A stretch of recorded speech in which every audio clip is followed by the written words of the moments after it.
Good morning students. Today we start the new chapter of second paper, applications of derivative. Application म्हणजे काय? Application म्हणजे उपयोग. आपल्याला derivative या टॉपिकचा उपयोग कुठं कुठं होतो. जनरली आपल्या याच्यामध्ये जे ऍप्लिकेशन दिलेले आहेत ते फिजिक्सशी रिलेटेड ऍप्लिकेशन्स आहेत. जसं की जॉमेट्री आहे, त्याच्यामध्ये स्लोप आहे, टँजेंट आहे, नॉर्मल्स आहे, पुन्हा रेट ऑफ मेजर्स आहेत, मॅक्झिमा आहे, मिनिमा आहे. हे जे काय ऍप्लिकेशन्स आपल्याला 6 आहेत, एलिमिनेटी थेरम आहे, लॅग्रेंजियन मीन व्हॅल्यू थेरम. तर हे ऍप्लिकेशन्स आपल्याला बरेचसे याच्यामध्ये आपल्याला फिजिक्समध्ये वापरायचे आहे. म्हणजे याचे ऍप्लिकेशन्स आता आपण पाहणार आहोत. पहिला ऍप्लिकेशन्स आहे याचं दिलेलं पहिलं ऍप्लिकेशन्स आहे जॉमेट्री. सेकंड ऍप्लिकेशन आहे rate of measure. Third applications आहे याचं अप्रॉक्सिमेशन्स. फोर्थ ऍप्लिकेशन्स आहे Rolle's theorem and Lagrangian mean value theorem. Fifth applications आहे आपलं इन्क्रीजिंग अँड डिक्रीजिंग फंक्शन्स. आणि लास्ट ऍप्लिकेशन्स आहे मॅक्झिमा अँड मिनिमा. आपल्याला हे सर्व ऍप्लिकेशन्सवर एक्झाम्पल्स आहेत. बोर्डामध्ये एक्झाम्पल्स आहेत. हे चॅप्टर आपल्याला एक्झाम्पलच्या दृष्टीने अतिशय महत्वाचं आहे. थोडंसं समजायला फिजिक्सचा पार्ट असल्यामुळे थोडंसं तुम्ही जर व्यवस्थित लक्ष दिलं तर बऱ्याच गोष्टी तुम्हाला लक्षात येतील. आता आपण पहिलं ऍप्लिकेशन्स पाहणार आहोत, ऍप्लिकेशन्स टू जॉमेट्री. भूमितीशी रिलेटेड म्हणजे त्याला आपण काय म्हणू शकतो की याचा ऍप्लिकेशन्स जॉमेट्री, ज्याला आपण भौमितिक म्हणतो, त्याच्याशी रिलेटेड कसा आहे. आपण एक एक्स वाय प्लेन घेतला, 0x y, x axis Y axis, हा एक प्लेन घेतला. याच्यावर आपण एक कर्व घेतला, ज्या कर्वला नाव दिलेला y = f(x). या कर्ववर आपण दोन पॉइंट घेतले. एक पॉइंट P x1 y1 म्हटलं, दुसरा पॉइंट Q x2 y2. आपल्याला काढायचा आहे इथं याच्यामध्ये टँजेंट आणि नॉर्मलचे इक्वेशन्स काढायचे. त्यासाठी काय करायचं सुरुवातीला ते पहा. आपण याच्यामधून जाणारी एक सेकंड काढली, ज्याला तुम्ही 10वी पर्यंत छेदिका म्हणत होते. 10वी पर्यंत आपण काय म्हणत होतो, त्याला छेदिका म्हणत होतो. PQ पॉइंटला आपण एक सेकंड काढली. आणि आपल्याला माहिती आहे छेदिका कशाला म्हणतो, जर दोन बिंदूमध्ये छेदत असेल एखाद्या प्रतलाला, एखाद्या आकृतीला, एखाद्या वर्तुळाला, तर आपण तिथं छेदिका म्हणत होतो. इथं तुम्हाला y = f(x) हे फंक्शन दिलेलं आहे आणि याच्यामध्ये आपण एक छेदिका घेतलेली आहे. आता हा पॉइंट थोडासा दिसत नाही, मग डायग्राम मध्ये आपण PQ पॉइंट घेतले. आपण काय म्हटलं, हे आहे सेकंड. सेकंड म्हणजे काय, ज्याला मराठीमध्ये आपण छेदिका म्हणतो. आपल्याला काय करायचं आहे, P पॉइंट x1 y1 घेतलेला आहे, Q पॉइंट x घेतलेला आहे आणि y = f(x) कंटिन्युअस फंक्शन्स आहे. तर आपण काय केलं, आता या Q ला अप्रोच करालो P. म्हणजे आपल्याला या सेकंडचं रूपांतर कशामध्ये करायचं आहे, टँजेंट मध्ये करायचं आहे. कशामध्ये रूपांतर करायचं आहे, tangent. What is mean by tangent, ज्याला मराठीमध्ये तुम्ही काय म्हणत होते, स्पर्शिका म्हणत होते, टँजेंट. मग टँजेंट आणि सेकंड मध्ये फरक काय, tangent touch at maximum 1 point but second it have 2 points. मग इथं आपल्याला एकाच पॉइंट मध्ये ती टच व्हायला पाहिजे. मग आपण काय केलं, आपल्या अगोदरच्या लिमिटच्या किंवा डेफिनेशन लिमिट नुसार Q अप्रोच टू P, म्हणजे Q हा कुठं चालला, P कडे चालला. तेव्हा दिलेली PQ जे सेकंड आहे ती काय होते, टँजेंट तयार होते. मग टँजेंट तयार झाल्यावर आपल्याला dy/dx मिळते. कशाचा, या लाईनचा. dy/dx is given bye f(x) functions आहे. dy/dx घ्यायचं असेल तर काय घेतो आपण, f'(x) at point x1 y1 when Q moves to P. As Q tends to P, the second approaches the tangent at point P. मग या स्लोपलाच आपल्याला दुसरं नाव आहे, त्याला आपण ग्रेडियंट सुद्धा म्हणतो. हा स्लोप कशात झाला, हा स्लोप झाला टँजेंटचा. आणि कोणत्याही लाईनचा जर स्लोप माहित असेल आणि त्या लाईनचा एखादा पॉइंट माहित असेल तर आपल्याला पेअर ऑफ स्ट्रेट लाईन मध्ये इक्वेशन झालेलं आहे. The equation of line passing through the point x1 y1 and having slope given जे असेल तो m दिला असेल तर m, then it is given by y - y1 = slope times x - x1. पण इथं आपण कन्सिडर केलेला आहे स्लोप. काय कन्सिडर केला आपण, एका लाईनचा टँजेंटचा स्लोप घेतलेला आहे m1 आणि नॉर्मलचा स्लोप घेतलेला आहे m2. आता टँजेंट आणि नॉर्मल मध्ये काय फरक आहे, टँजेंट म्हणजे दिलेली जी लाईन आहे दिलेल्या कर्वला काढलेली, त्याला परपेंडिक्युलर असणाऱ्या लाईनला आपण काय म्हणतो, नॉर्मल म्हणतो. म्हणजे या लाईनला इथं असं परपेंडिक्युलर काढला आपण तर हा झाला आपला नॉर्मल. लक्षात घ्या.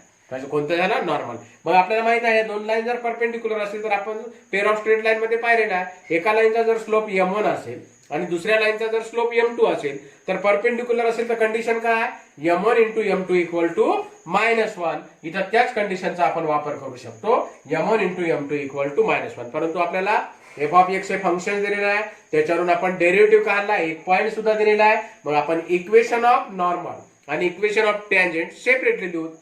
Equation of tangent is given by y minus y1 equal to slope times x minus x1. पण m1 ची किंमत काय दिलेली आहे तुम्हाला dy बाय dx, कोणत्या पॉइंटला ऍट p x1 y1. मग y minus y1 equal to dy by dx at x1 y1 x minus x1 हे झालं कशाचं इक्वेशन तुमचं टँजेंटचं. नॉर्मलचं राहील फक्त स्लोप काय होईल याचा 1 अपॉन रेसिप्रोकल ऑफ, फक्त दोघांमध्ये चिन्ह काय एकाचा m1 असेल तर दुसऱ्याचा -1 बाय m2 म्हणू आपण. मग इथं काय मिळालं तुम्हाला y minus y1 equal to -1 upon dy by dx, पण कोणत्या पॉइंटला at p x1 y1 into x minus x1. हे झाले आपल्याला अप्लिकेशन्स टू जॉमेट्री याची, ज्याला आपण काय म्हणतो थेरॉटिकल पार्ट झाला. आता आपल्याला ऍक्च्युअल याच्यावरची काय पाहायचे, आता प्रॉब्लेम पाहायचे. तसेच तर हे काही तुम्हाला दिलेले प्रॉब्लेम सोडवलेले प्रॉब्लेम आहेत, परंतु आपल्याला बऱ्याच गोष्टी समजत नाहीत म्हणून इथं आपण ते रिपीट केलेले आहे. पहिला प्रॉब्लेम दिलेला आहे तुम्हाला, find the equation of tangent and normal to the curve y equal to 3x square minus x plus 1 at p equal to 1,3. आता तुम्हाला इथं जे कर्व दिला आहे तो कर्व आपल्याला आहे त्याच्यापैकीच त्या कर्वचं नेचर आहे. तर आपल्याला दिलेले इक्वेशन आहे त्याच्यावरून अगोदर काय करायचं आहे, तुम्हाला दिलेल्या इक्वेशनवरून आपण ग्रेडियंट काढायचा अगोदर, म्हणजे स्लोप काढायचा आहे आपल्याला. कशाचा स्लोप टँजेंटचा स्लोप. मग dy बाय dx घ्यायचा, स्लोपचा फॉर्म्युला काय dy बाय dx म्हणजे differentiate with respect to x, differentiate with respect to x. dy by dx ची किंमत काढायची, आपल्याला माहित आहे 3x स्क्वेअरचा डेरिव्हेटिव्ह काय तो 6x, मायनस x चा डेरिव्हेटिव्ह काय -1 आणि प्लस 1 चा डेरिव्हेटिव्ह काय 0, कारण कॉन्स्टंट आहे, कॉन्स्टंटचा डेरिव्हेटिव्ह काय मिळतो 0. म्हणजे dy बाय dx ची किंमत किती मिळाली तुम्हाला 6x -1. परंतु आपल्याला dy बाय dx ची किंमत आपल्याला म्हणजे संख्येमध्ये पाहिजे, तर मग त्याच्यासाठी आपल्याला काय करायचं आहे, तिथं dy बाय dx आपल्याला दिलेल्या पॉइंटवर काढायचा आहे 1,3 मध्ये, ज्याला आपण स्केलर फॉर्म मध्ये म्हणतो. मग dy by dx at p 1,3 equal to 6 into x ची किंमत किती 1 आणि y ची किंमत किती 3. परंतु या इक्वेशन मध्ये y आहे का कुठं नाही, मग सबस्टिट्यूट करायची काही गरज आहे का, काही नाही. त्या पद्धतीने 6 into 1 6 minus 1 6 minus 1 equal to 5. म्हणजे 5 काय मिळाला आपल्याला 5 हा टँजेंटचा स्लोप मिळाला. कोणाचा स्लोप मिळाला टँजेंटचा. आता याचाच रेसिप्रोकल परंतु विथ साइन मायनस आपल्याला कोणाचा स्लोप मिळतो, स्लोप ऑफ नॉर्मल मिळतो. मग स्लोप ऑफ नॉर्मल काय मिळेल आपल्याला 1/5, पण हा पॉझिटिव्ह असेल तर हा काय राहील निगेटिव्ह राहील. मग आपल्याला दोन्हीचे स्लोप मिळाले. इक्वेशन ऑफ टँजेंट आपल्याला माहित आहे y minus y1 equal to slope times x minus x1. किमती टाकून द्या. y मायनस y1 ची किंमत किती आहे, y1 equal to 3, y minus 3 equal to slope दिलेला आहे 5, x मायनस x1, x1 ची किंमत किती आहे 1. मग ब्रॅकेटला सॉल्व्ह करा 5x मायनस 5. टोटल टर्म डाव्या बाजूला घेऊन या, ज्या पॉझिटिव्ह आहेत त्या टर्म निगेटिव्ह होतील, निगेटिव्ह असेल तर पॉझिटिव्ह होतील. सिम्प्लिफाय करा. कॉन्स्टंटच्या दोन टर्म येतात आपल्याला माहित आहे, -5 प्लस 3 याची ऍडिशन किती येईल -2. म्हणजे आपल्याला इक्वेशन काय मिळालं टँजेंटचं 5x minus y minus 2 equal to 0. Next आपल्याला काढायचं आहे equation of normal. Equation of normal आणि इक्वेशन ऑफ टँजेंट सारखंच आहे, फक्त बदल काय, तुम्हाला स्लोप पहिला 5 दिला असेल तर दुसऱ्याची किंमत काय घ्यायची आहे -1/5. आता -1/5 ने मल्टिप्लाय केलं x मायनस 1 ला, तर या 5 ने मल्टिप्लाय करायचं डाव्या बाजूला, म्हणजे काय येईल 5y मायनस 15 इक्वल टू -1 ने मल्टिप्लाय करायचं या ब्रॅकेटला -x मायनस मायनस काय होईल +1. टोटल टर्म डाव्या बाजूला आणल्या तर आपल्याला काय मिळेल x प्लस 5y मायनस 15 -1. -15 -1चं चिन्ह सारखं आहे, म्हणजे काय होईल -16. परंतु बऱ्याच वेळा आपल्याला 10वीपर्यंतचे बेसिक लक्षात नसते 99%, कारण हे प्रश्न तुम्हाला ऑब्जेक्टिव्ह साठी येते. तर त्यावेळेस काय करते, तुम्हाला उत्तर दिलं जाते x प्लस 5y प्लस 16. आपण ऍक्च्युअल तिथं +16 लिहिण्याचा प्रयत्न करतो, कारण आपल्याला 10वीचा साधा नियम माहित नाही. जर चिन्ह सारखे असतील तर सरळ बेरीज करायची आणि येणाऱ्या उत्तराला मोठ्या संख्येचं चिन्ह द्यायचं आहे तुम्हाला. या साध्या नियमाचा वापर करून आपल्याला इथे किती येते उत्तर -16. परंतु हे प्रॉब्लेम थेरॉटिकल आहेत लक्षात घ्या, म्हणून याचे आन्सर सुद्धा तुम्ही म्हणजे थेरॉटिकल फॉर्म मध्ये लिहिले पाहिजे. म्हणून आपण इक्वेशन ऑफ टँजेंट लिहिलं. Equation of tangent is 5x minus y minus 2 equal to 0 and equation of normal is x plus 5y minus 16 equal to 0. Next problem is find the equation of tangent and normal to the curve x equal to sine theta, y equal to cos 2 theta and theta equal to π/6.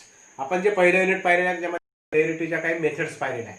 त्या मेथडमध्ये जर theta आला असेल तर त्याला आपण कोणतं equation म्हणतो, पॅरामेट्रिक फॉर्म म्हणतो. आणि त्यासाठी आपल्याला 1.2 नुसार कोणता थेरम आहे, dy/dx equal to dy/d θ upon dx/d θ. मग याच फॉर्म्युल्याचा इथे तुम्हाला पॅरामेट्रिक फॉर्मचं इक्वेशन आहे, कारण x ची व्हॅल्यू साइन थिटा आहे, y ची व्हॅल्यू काय कॉस थिटा आहे, कॉस 2.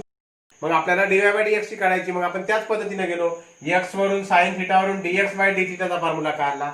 साइन थिटाचा डेरिव्हेटिव्ह काय येतो, कॉस थिटा. नंतर y ची व्हॅल्यू कॉस 2 थिटा आहे, त्याचा dy/d θ काढला आपण. कॉस थिटाचा डेरिव्हेटिव्ह काय येतो, मायनस साइन थिटा. पण कॉस 2 थिटा असल्यामुळं मायनस साइन 2 थिटा इंटू 2. म्हणजे हा 2 जर समोर लिहिला तर आपल्याला काय मिळेल, -2 इंटू साइन ऑफ 2 थिटा. मग आपण dy/dx ची किंमत काय काढत असतो पॅरामेट्रिक फॉर्म मध्ये, dy/d θ अपॉन dx/d θ. त्याच्यामध्ये त्याच्या किमती ठेवल्या -2 into sine of 2 theta upon cos theta. परंतु आपल्याला इथं साइन 2 थिटा आहे, इथं कॉस थिटा आहे. मग आपण काय केलं, साइन 2 थिटाचा फॉर्म्युला वापरला. साइन 2 थिटाचा फॉर्म्युला काय, 2 sine theta into cos theta. मग हा -2 बाहेर घेतला आपण आणि या साइन 2 थिटाचा फॉर्म्युला काय लावला, 2 sine theta into cos theta. Numerator आणि डिनॉमिनेटरला कॉस थिटा कॅन्सल केला. 2 इंटू 2 किती होते, 4. म्हणजे मल्टिप्लिकेशन केल्यावर 4 होते, पण प्लस इंटू मायनस मायनस. म्हणजेच काय आपल्याला dy/dx ची किंमत काय मिळाली, -4 साइन थिटा. पण आपल्याला dy/dx कोणत्या व्हॅल्यू साठी पाहिजे, ऍट थिटा इक्वल टू π/6. मग आपण तिथं थिटा इक्वल टू π/6 साठी त्याची व्हॅल्यू टाकली. π/6 साइन ऑफ π/6. π/6 म्हणजे काय, 30. साइन 30 ची व्हॅल्यू किती आहे, 1/2. 1/2 ला -4 न मल्टिप्लाय केलं तर किती मिळाली तुम्हाला, -2. किती मिळाली, -2. हे आपल्याला कशाचा स्लोप मिळाला आहे, स्लोप ऑफ टँजेंट. आता स्लोप ऑफ नॉर्मल काय होईल, त्याचा रेसिप्रोकल म्हणजेच 1/2. परंतु आपण याच्यानुसार dy/dx च्या किमतीनुसार आता आपल्याला ऍक्च्युअल किंमत पाहिजे p, x आणि y ची. पण x आणि y ची किंमत न देता इथे कोण्या फॉर्म मध्ये आहे, पॅरामेट्रिक फॉर्म मध्ये आहे. मग आपण x y च्या किमती आपण अगोदर काय करू, ज्याला आपण पोलार कोऑर्डिनेट म्हणत होतो किंवा पेअर ऑफ स्ट्रेट लाईन मध्ये तुम्हाला पोलार कोऑर्डिनेट आहे त्याच्यामध्ये कन्व्हर्शन करायचं आहे. म्हणजे इथं थिटाच्या किमती टाकून द्यायच्या आहे दोन्ही इक्वेशन मध्ये. x ची किंमत साइन थिटा आहे, y ची किंमत काय, कॉस 2 थिटा. इथं थिटाची किंमत π/6 टाका. मग sine of π/6 into cos of 2 into π/6. 2 ने डिवाइड केलं 6 ला किती जाते, 3 चा भाग. म्हणजे इथं π/3 झाली. साइन π/6 ची किंमत 1/2 आणि कॉस π/3 ची किंमत सुद्धा किती आहे, 1/2. याला म्हणते काय, कार्टेशियन फॉर्म. याला कोणता फॉर्म म्हणतो आपण, कार्टेशियन फॉर्म. याला म्हणतो आपण पोलार फॉर्म, म्हणजे अँगलच्या फॉर्म मध्ये असेल तर. मग कार्टेशियन फॉर्म मध्ये याचं कन्व्हर्शन केलं. आता जर तुम्हाला स्लोप माहित असेल, पॉईंट माहित असेल तर इक्वेशन माहित आहे आपल्याला. मग equation of tangent is y minus y1 equal to slope times x minus x1. y minus 1/2 equal to -2 times x minus 1/2. याला आता आपण 10वीच्या पद्धतीनुसार सिम्प्लिफाय करा, कॉमन टर्म ऍडजस्ट करा. आपल्याला सॉल्व्ह केल्यानंतर इक्वेशन मिळते 4x + 2y - 3 equal to 0. Similarly equation of normal मध्ये फक्त स्लोप बदलला. इथं -2 होता, इथं काय मायनसच्या ऐवजी प्लस येईल, परंतु 2 च्या ऐवजी काय 1/2 येईल. मग y - 1/2 equal to 1/2 times x minus 1/2. 1/2 न मल्टिप्लाय करा, सिम्प्लिफाय करा. आपल्याला कॉमन टर्म एकत्र लिहा. काय मिळते equation, 4y - 2 equal to 2x - 1. Total term कोणत्या, आपण जनरली x ची टर्म अगोदर लिहितो, नंतर y ची, नंतर कॉन्स्टंट. या टर्म तिकडे नेल्या तर काय होईल, -4y आणि +2. -1 आणि +2 ची बेरीज किती, +1. म्हणजे आपल्याला इक्वेशन मिळालं 2x - 4y + 1 इक्वल टू 0. आपल्याला आन्सर लिहायचा आहे, equation of tangent is 4x + 2y - 3 equal to 0 and equation of normal is 2x - 4y + 1 equal to 0. म्हणजे जर आपल्याला कर्वचं नेचर कसंही दिलं तुम्हाला तरी पहिल्या युनिटचा तुम्ही वापर करायचा, डिफरन्शिएशनच्या मेथडचा वापर करायचा आणि त्या दिलेल्या कर्ववरून आपण अगोदर स्लोप काढायचा, नंतर आपण इक्वेशन ऑफ नॉर्मल आणि इक्वेशन ऑफ टँजेंट्स तिथे लिहायचा. नेक्स्ट प्रॉब्लेम आपण आता काही पाहणार. Application is rate of measure. आता रेट ऑफ मेजर मध्ये आपण काय पाहणार आहोत, तर आपले हे तुम्हाला सांगितलं होतं सुरुवातीलाच की फिजिक्सशी रिलेटेड आहे. आता फिजिक्स मध्ये आपल्याला माहित आहे व्हेलॉसिटी असते, स्पीड असते, ऍक्सिलरेशन असते, डिस्प्लेसमेंट असते. तर याच्याशी रिलेटेड काही प्रॉब्लेम्स आहेत, त्याच्याशी रिलेटेड काही कन्सेप्ट दिलेला आहे. आता पहिला कन्सेप्ट दिलेला आहे तुम्हाला, इन्स्टंटेनियस व्हेलॉसिटी कशाला म्हणतो आपण सुरुवातीला, किंवा जर्क कशाला म्हणतो. तर ह्या काही डेफिनेशन्स, काही कन्सेप्ट आपण आता सुरुवातीला पाहून घेऊ. Instantaneous velocity, to find the velocity at particular instance. Particular instance to find the speed at that moment is called instantaneous velocity. म्हणजे ऍट दॅट मोमेंट एखादी गाडी जात आहे आणि आपल्याला ऍक्च्युअल त्या स्पीडला तिची जर व्हेलॉसिटी फाइंड करायची असेल त्या स्पीडला, तर आपण त्यावेळेस म्हणतो इन्स्टंटेनियस व्हेलॉसिटी. आता आपल्या मनामध्ये प्रश्न निर्माण झाला असेल की स्पीड आणि व्हेलॉसिटीचे शब्द एकच आहेत, परंतु फिजिक्समध्ये हे वेगळ्याने वापरतो आपण. काय, एक आहे स्केलर क्वांटिटी आणि एक आहे वेक्टर क्वांटिटी. स्केलर क्वांटिटी कोणती आहे, तर स्केलर क्वांटिटीसाठी आपण वापरतो स्पीड. स्केलर म्हणजे काय, याच्यामध्ये फक्त मॅग्निट्यूड महत्वाचे राहते. तर वेक्टर क्वांटिटी व्हेलॉसिटी आहे, याच्यामध्ये काय महत्वाचं राहते, मॅग्निट्यूड ऍज वेल ऍज डायरेक्शन. मॅग्निट्यूड ऍज वेल ऍज डायरेक्शन. आता आपण काही डेफिनेशन्स पाहणार आहोत. याच्यामध्ये सुरुवातीला काही दिलेलं आहे तुम्हाला, समजा डिस्प्लेसमेंट आहे. डिस्प्लेसमेंट सुरुवातीला डिस्प्लेसमेंट हे एक्स न दाखवत होते सुरुवातीला आपल्या काळामध्ये, आणि आता आपण डिस्प्लेसमेंट साठी नोटेशन वापरतो एस. मग हे डिस्प्लेसमेंट आपण rate of change of displacement means ds by dt is called velocity. व्हेलॉसिटीची डेफिनेशन काय, rate of change of displacement is called velocity. Is called velocity. त्याचं नोटेशन आपण वापरलं व्ही. म्हणजे व्ही म्हणजे फिजिक्सची व्हेलॉसिटी, म्हणजे मॅथमॅटिक्स मधला काय डेरिव्हेटिव्ह आहे, कशाचा, डिस्प्लेसमेंट त्याचा, with respective time. Next definition, rate of change of velocity dv by dt. म्हणजेच व्ही ची किंमत जर ds बाय dt टाकली तर काय होईल, ds बाय dt. म्हणजेच काय होईल, d2s by dt square.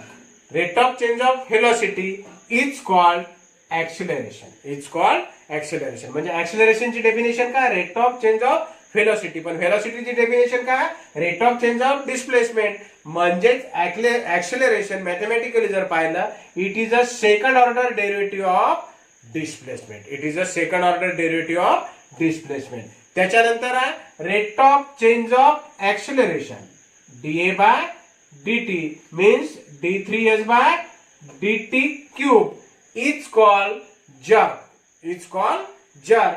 jerk means sudden change in acceleration. हा याच्यासाठी नवीन शब्द आलेला आहे, J for jerk. Jerk mean sudden change, drastic change म्हणतो आपण त्याला. ऍक्सिलरेशन मध्ये होणारा ड्रास्टिक चेंज याला आपण म्हणतो dA बाय dt, म्हणजे rate of change of displacement. म्हणजे पहा, मॅथमॅटिक्स आणि फिजिक्सचं रिलेशन कसं तयार झालं, rate of change of displacement is called velocity, rate of change of velocity is called acceleration, rate of change of acceleration is called jerk. It is a first order derivative, it is a second order derivative and it is a third order derivative. म्हणजे आपल्याला इथं derivative काढायला, परंतु ते application मध्ये वापर करताना, physics मध्ये वापर करताना आपण त्याचा वापर या पद्धतीने करायला. आता याच्यावरचे आपण काही प्रॉब्लेम्स पाहणार आहोत. प्रॉब्लेम काय दिलेला आहे पहा, a car is moving in a such a way that the distance it covers is given by equation s equal to 40 square plus 3t, where s is in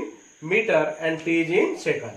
What will be the velocity and the accelerations of the car at a time t equal to 20 seconds. म्हणजे theoretical form मध्ये problem आहे. तुम्हाला इथे कशाची value दिलेली आहे, डिस्प्लेसमेंटची value दिलेली आहे, आणि तुम्हाला 20 सेकंड्स मध्ये त्या कारचा ऍक्सिलरेशन किती आणि त्या कारचा व्हेलॉसिटी किती, ह्या दोन गोष्टी काढायच्या. साधा सिंपल प्रॉब्लेम आहे. दिलेल्या प्रॉब्लेम मध्ये s ची व्हॅल्यू लिहून टाका, 40 स्क्वेअर प्लस 3t. मग याच्यात आपल्याला याचा डेरिव्हेटिव्ह घ्यायचा, म्हणजे differentiate with respective t. Differentiate with respective t. We get differentiate केलं म्हणजे आपल्याला व्हेलॉसिटी मिळालं ds by dt equal to 4. T स्क्वेअरचा डेरिव्हेटिव्ह काय ते 2 समोर येतो आणि t राहतो, म्हणजे 4 इंटू 2 8. 8t प्लस 3t चा डेरिव्हेटिव्ह काय येतो 3 येतो. मग व्हेलॉसिटीची किंमत किती आली, 8t plus 3. t equal to किती टाकायचं आहे, 20 सेकंड. 20 ने मल्टिप्लाय करा, तुम्हाला v ची व्हॅल्यू येते 160 plus 3 equal to 163 meter per second. लक्षात ठेवायचं, याचं युनिट लिहिणं या प्रॉब्लेम मध्ये थेरॉटिकल मध्ये महत्वाचं आहे, त्याच्याशिवाय मार्क्स मिळणार नाही. युनिट हे असलंच पाहिजे. नेक्स्ट आहे तुम्हाला ऍक्सिलरेशन. ऍक्सिलरेशनचा फॉर्म्युला काय, dv by dt. 8t plus 3 चा डेरिव्हेटिव्ह काय येतो 8, कारण t चा डेरिव्हेटिव्ह वर येतो, 3 चा डेरिव्हेटिव्ह काय कॉन्स्टंट असल्यामुळे 0. म्हणजेच काय मिळालं, 8 मीटर पर सेकंडचा स्क्वेअर. लक्षात ठेवा, इथे ऍक्सिलरेशन आहे म्हणून सेकंड स्क्वेअर लिहायचं, व्हेलॉसिटीला एकच वेळ आपण रिस्पेक्ट करतो, ds बाय dt एकच वेळ आपण डिफरन्शिएट करतो, म्हणून त्याला एकदा सेकंद आलं. आपण ऍक्सेलरेशनला d2s बाय dt स्क्वेअर म्हणतो, म्हणून सेकंदचा स्क्वेअर येते. डायमेन्शन मध्ये तुम्ही ह्या गोष्टी सर्व पाहिलेल्या आहेत. मग आपल्याला ऍक्सेलरेशनची व्हॅल्यू आली dv by dt equal to 8 meter per second square. आता आपण जर याची किंमत t इक्वल टू 20 साठी पाहिलं त्याच्यावर काही फरक पडते का? काही फरक पडत नाही, कारण त्यासोबत t नाही. मग अशा प्रकारचं जर ऍक्सेलरेशन असेल that does not depend on the time, such acceleration is called uniformly accelerated motion. Motion is called uniformly accelerated motion. म्हणजे तुम्हाला या प्रॉब्लेम मध्ये जर इंटरप्रिट युअर रिझल्ट असं का जर काही सेंटेन्स आलं तर इथं तुम्हाला या प्रॉब्लेमचं कन्क्लुजन लिहावं लागते की हे कोणत्या प्रकारचं मोशन म्हटलं तर हे आहे युनिफॉर्मली ऍक्सेलरेटेड मोशन. नेक्स्ट प्रॉब्लेम होता. प्रॉब्लेम आहे काय दिलेला आहे पहा त्याच्यामध्ये. The displacement of a particle at a time t is given by s equal to twice t cube minus 5t square plus 4t minus 3. Find the time when the acceleration is 14 foot per second square. Also the velocity and displacement at that time. म्हणजे आपल्याला इथं काय काय काढायचं आहे? आपल्याला इथं time काढायचा आहे, नंतर त्या टाइम साठी व्हेलॉसिटी काढायचा आहे, आणि त्या टाइम साठी काय काढायचं आहे तुम्हाला? डिस्प्लेसमेंट सुद्धा काढायचं आहे. लक्षात दिलेल्या टाइम साठी आपल्याला दिलं काय? फक्त इथं आपल्याला ऍक्सेलरेशन दिलेलं आहे 14 फूट पर सेकंड स्क्वेअर आणि डिस्प्लेसमेंटचं इक्वेशन दिलेलं आहे. मग आपल्या पहिल्या नियमानुसार आपण डिस्प्लेसमेंट वरून काय केलं? डिस्प्लेसमेंटला इक्वेशन नंबर 1 म्हटलं, त्याचा डेरिव्हेटिव्ह घेतला, त्याच्यावरून व्हेलॉसिटी काढली, त्याचा डेरिव्हेटिव्ह घेतला, त्याच्यावरून ऍक्सेलरेशन काढलं. ds बाय dt व्हेलॉसिटीची 60 स्क्वेअर मायनस 10t प्लस 4. नंतर ऍक्सेलरेशनची किंमत आली 12t मायनस 10. परंतु ऍक्सेलरेशनची किंमत दिली आहे तुम्हाला 14 फूट पर सेकंड स्क्वेअर. म्हणजेच इथं तुम्हाला या इक्वेशनची ऍक्सेलरेशनची जे इक्वेशन नंबर 3 आहे त्याची आरएचएस काय घेता येईल? 14 घेता येईल. 14 दिलेली आहे तुम्हाला, ती 14 किंमत घेऊन टाकायची. मग आपण काय घेतलं? 12t minus 10 equal to 14. Simplify केलं, 10 तिकडे गेले तर काय होतील? 24. 24 ला 12 भाग जातो, म्हणजे टी ची किंमत किती आली? 12 24, म्हणजे टी ची किंमत 2 आली. टी म्हणजे काय? टाइम. म्हणजे आपल्याला जो प्रश्न विचारला होता ऍट अ टाइम, तर मग टाइमची किंमत मिळाली आपल्याला 2 सेकंड. त्यावेळेस ऍक्सेलरेशन किती आहे? 14 फूट पर सेकंड स्क्वेअर. आता ह्या व्हेलॉसिटी वरून म्हणजे या टाइम वरून आपण व्हेलॉसिटी काढली, त्या व्हेलॉसिटीची टाइम 2 साठी किंमत काढली. किती मिळाली? v ची किंमत आपल्याला माहिती आहे इक्वेशन सेकंड मध्ये 60 स्क्वेअर मायनस 20 प्लस 4. त्या टी च्या ठिकाणी किती सबस्टिट्यूट करायचं आहे तुम्हाला? 2 पुट करायचा. जिथं जिथं 2 असेल तिथं तिथं तुम्हाला काय करायचं आहे? फक्त टी च्या ठिकाणी 2 ठेवायचं, बाकी काही बदल करायचा नाही. 2 चा वर्ग 4, 4 इंटू 6 24, 10 इंटू 2 मायनस 20 प्लस 4. म्हणजे किती आलं तुम्हाला? 24 प्लस 4 28 मायनस 20 म्हणजे किती आलं? 8. म्हणजे व्हेलॉसिटी किती आली at time t equal to 2 ला? 8 आली. Displacement at t equal to 2 आपल्याला डिस्प्लेसमेंट सुद्धा विचारलं. s ची किंमत twice t cube minus 5t square plus 4t minus 3. याच्यामध्ये t च्या ठिकाणी 2 सबस्टिट्यूट करा आणि सॉल्व्ह करा. आपल्याला किंमत काय येते? 2 into 8 minus 5 into 4 plus 8 minus 3. म्हणजे सिम्प्लिफाय केल्यावर आपल्याला 1 मिळते. म्हणजे आन्सर काय मिळाला आपल्याला? Hence the velocity is 8 foot per second and the displacement is 1 foot after time 2 seconds. Next problem. Problem is the volume of spherical ball is increasing at the rate of 4 pi cubic centimeter per second. Find the rate at which the radius and the surface area are changing when the volume is 288 pi cubic centimeter. म्हणजे इथं काय दिलेलं आहे तुम्हाला? कशाशी निगडित आहे? Spherical बॉलशी निगडित आहे प्रॉब्लेम. आणि याच्यामध्ये आपल्याला दिलेलं काय आहे? रेट दिलेला आहे dr बाय dt म्हणून आपण 4 पाय, आणि आपल्याला व्हॉल्यूम ऑफ स्पेरिकल क्यूब दिलेला आहे 288 पाय. म्हणजे 2 गोष्टी दिलेल्या आहेत तुम्हाला इथं. मग आपल्याला इथं आता हे ऍक्च्युअल जर प्रॉब्लेम पाहिला आपण स्पेरिकल बॉलचा, आपल्याला 10वीला प्रॉब्लेम होता ज्याला आपण गोल म्हणत होतो, तर त्याच प्रॉब्लेमचा आपल्याला इथं सरफेस एरिया म्हणजे ज्याला तुम्ही वक्र पृष्ठफळ म्हणत होते आणि व्हॉल्यूम म्हणजे ज्याला तुम्ही आकारमान म्हणत होते, ह्या दोन्ही याचे फॉर्म्युले तुम्हाला 10वीचे फॉर्म्युले पाठ पाहिजे. इथं दिलेले आहेत तसं. Let v be the volume, s be the surface area and r be the radius of the spherical ball. व्हॉल्यूमचा फॉर्म्युला काय? 4/3 पाय आर क्यूब. मग आपण या व्हॉल्यूमचा डेरिव्हेटिव्ह घेतला विथ रिस्पेक्टिव्ह टी. काय मिळेल आपल्याला? हे आर जे आहे ते विथ रिस्पेक्टिव्ह टी आहे, त्याच्यामुळे आपल्याला 4/3 पाय कॉन्स्टंट काढला आपण आणि डीडीटी ऑफ आर क्यूब घेतला. आर क्यूबचा डेरिव्हेटिव्ह किती? 3r² into dr/dt. कारण it is a function of time. It is a function of time. मग आपल्याला व्हॉल्यूमचा डेरिव्हेटिव्ह घेतल्यानंतर जे इक्वेशन्स मिळालं त्याच्यामध्ये आपण dr/dt ची किंमत किती घेतली? 4. कारण आपल्याला दिलेलं आहे the volume of spherical ball is increasing at the rate of, म्हणजे dr/dt ची किंमत किती दिली आहे तुम्हाला? 4 पाय. ही किंमत तुम्ही इथे टाकून दिली 4 पाय. किती किंमत आहे? 4 पाय. ही किंमत टाकून दिली. मग या इक्वेशन मध्ये तुम्ही dr/dt म्हणजेच व्हॉल्यूम ऑफ स्फेरिकल बॉल म्हणजे dv/dt ची किंमत टाकून दिली तुम्ही किती? 4 पाय क्युबिक सेंटीमीटर. डाव्या बाजूला ठेवली 4 पाय दोन्ही कडे कॅन्सल केले. आपण सॉल्व्ह केला.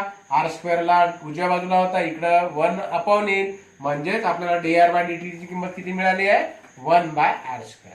किती मिळालेली आहे? 1/r². म्हणजे आपल्याला जर हा फॉर्म्युला पाठ असेल v equal to 4/3 pi r cube, त्याच्यावरून आपण डेरिव्हेटिव्ह घेतला, त्याच्यावरून दिलेल्या इक्वेशनची dv/dt ची किंमत टाकली आणि याच्यावरून आपण एक इक्वेशन तयार केलं dr/dt इक्वल टू 1/r². हा प्रश्न तुम्हाला विचारलेला आहे, कारण याच्यामध्ये विचारलेला आहे find the radius, find the rate at which the radius. म्हणजे तुम्हाला या dr/dt ची किंमत काढायची आहे, म्हणजे इथे तुम्हाला आर ची सुद्धा किंमत काढायची आहे. मग आपण ते आर ची किंमत काढण्यासाठी काय केलेलं आहे? तर इथे आपण व्हॉल्यूमचा वापर केलेला आहे. तुम्हाला व्हॉल्यूम ऑफ स्फेरिकल बॉल किती दिलेला आहे? 288 पाय. मग आपण या व्हॉल्यूमच्या ठिकाणी या इक्वेशन मध्ये 288 पायची किंमत ठेवून दिली. दोन्ही कडले पाय कॅन्सल झाले. 4/3 इकडे आला तर 3/4 येईल. आर क्यूबचं 4 न भाग जाते, म्हणजे आपल्याला इथे मिळाले 72 इंटू 3 म्हणजे 216. 216 हा कम्प्लीट क्यूब आहे. कशाचा क्यूब आहे? 6चा. मग r cube equal to 6 cube मिळाला. आर ची किंमत किती मिळाली तुम्हाला? 6. मग ही आर ची आलेली किंमत तुम्ही dr/dt इक्वेशन सबस्टिट्यूट केली. आपल्याला dr/dt 1/r², 1/r ची किंमत 6 किती येते? 36 मीन्स 1/36. म्हणजेच आपल्याला सरफेस एरिया सॉरी dr किती मिळाली आपल्याला? जो एक प्रश्न विचारला होता rate of change of radius, तर ते मिळालेले आहे 1/36. हा झाला आपल्याला व्हॉल्यूम वरून. आता आपल्याला काय काढायचं आहे नंतर? Surface area. सरफेस एरियासाठी आपल्याला काय फॉर्म्युला? s इक्वल टू गोलच्या बाबतीत 4 पाय r². मग आपण इथे ds/dt घेतला.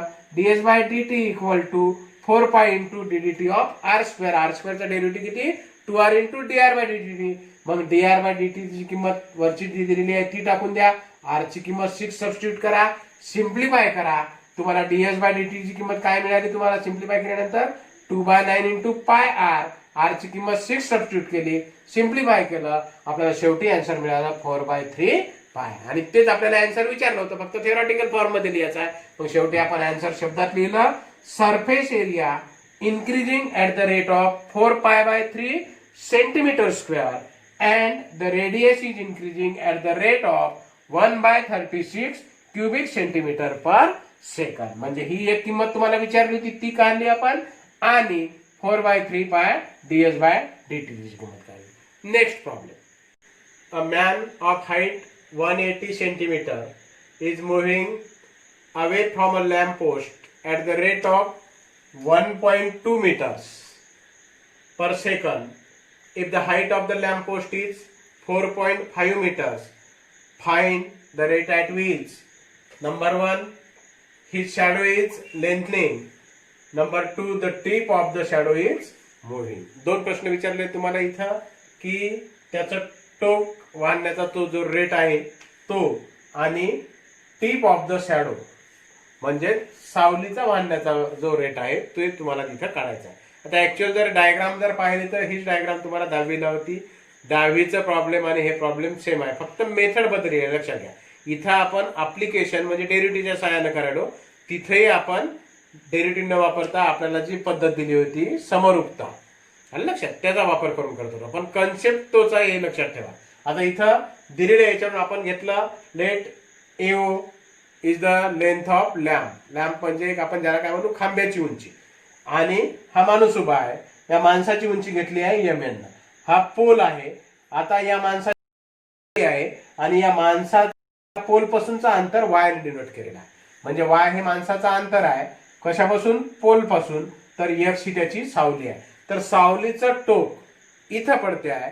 म्हणजे या बी पासून या पोलचं जे टोक आहे म्हणजे त्याचा जो पाया म्हणू आपण त्याला, पोल जिथं उभा आहे ते अंतर घेऊ आपण एक्स अधिक वाय. म्हणजे हे अंतर वाय आणि हे अंतर एक्स, म्हणजे किती आले एक्स अधिक वाय.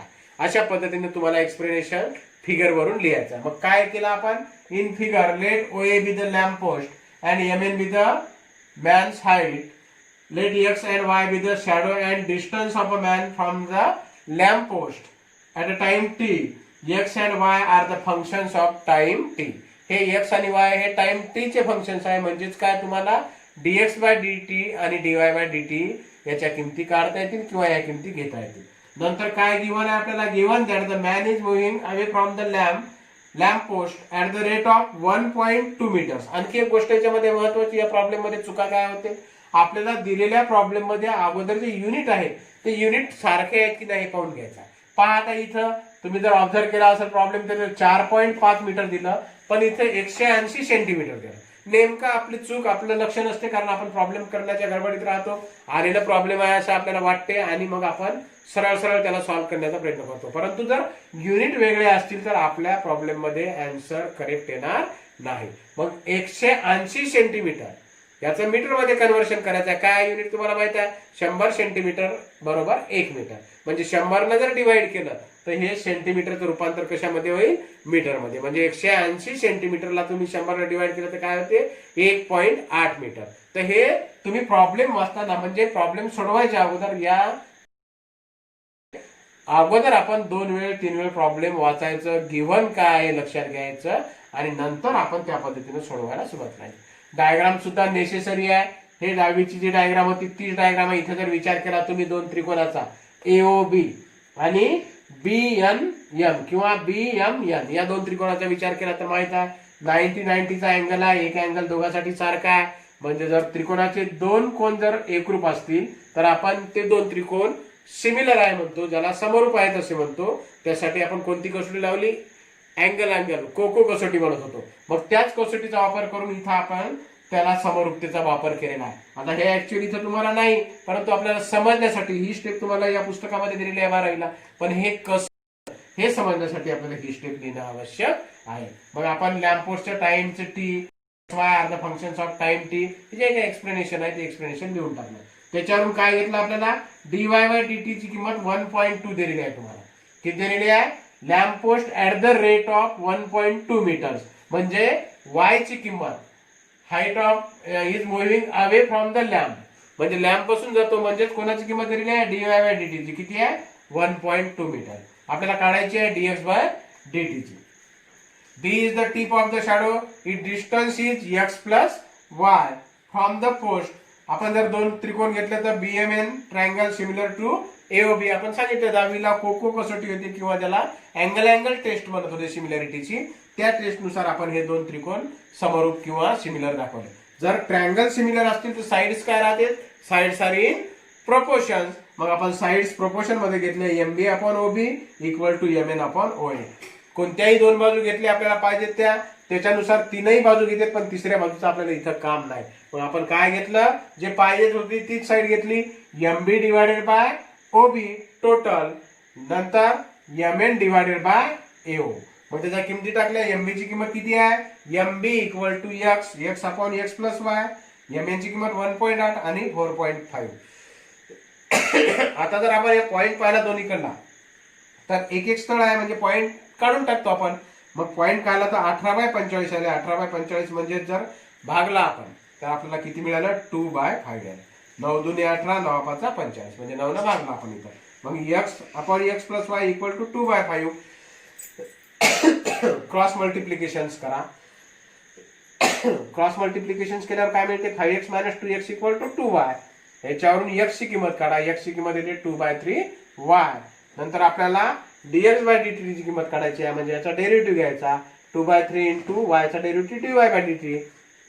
पण dy बाय dt ची किंमत सुरुवातीला दिलेली आहे 1.2 मीटर्स. मग 1.2 मीटर्स घेऊन टाकलं, 3 ने डिवाइड केलं, आपल्याला 0.4 मिळते. 0.4 इंटू 2 इक्वल टू 0.8. काय मिळतं तिथं? 0.8 म्हणजेच 0.8 मीटर पर सेकंद. मग ddT of x plus y dx bye dt plus dy bye dt.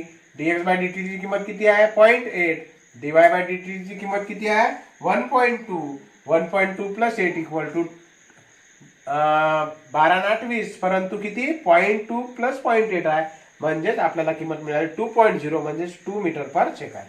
म्हणजेच आपल्याला आन्सर काय मिळालं? Shadow is lengthening at the rate of 0.8 meter per second and its tip is moving at the rate of 2 meters per second. इथं आपण त्याचं जे conversion केलेलं आहे ते कन्व्हर्शन देऊन टाकलेलं आहे. इथं 180 दिलं होतं. 180 centimeter equal to 180 by 100 equal to 1.8 meter. हे कन्व्हर्शन तुम्हाला माहित पाहिजे. म्हणजे इथं आपल्याला कोणकोणत्या गोष्टी माहित पाहिजेत? 10वीचा कन्सेप्ट माहित पाहिजे. डायरेक्ट जर ही किंमत घेतली तर बऱ्याच विद्यार्थ्यांना लक्षात येत नाही. आणि डायग्राम आपली जरी असेल तरी आपण कोण्या पद्धतीने केली? तुम्ही याच्यापेक्षा वेगळी पद्धत वापरली तरी चालते. फक्त पद्धत ही डेरिव्हेटिव्हची असली पाहिजे, कारण आपल्याला अप्लिकेशन्स ऑफ डेरिव्हेटिव्ह. आपण नेक्स्ट पिरियड मध्ये एक्सरसाइज 2.1 पाहणार. थँक्यू.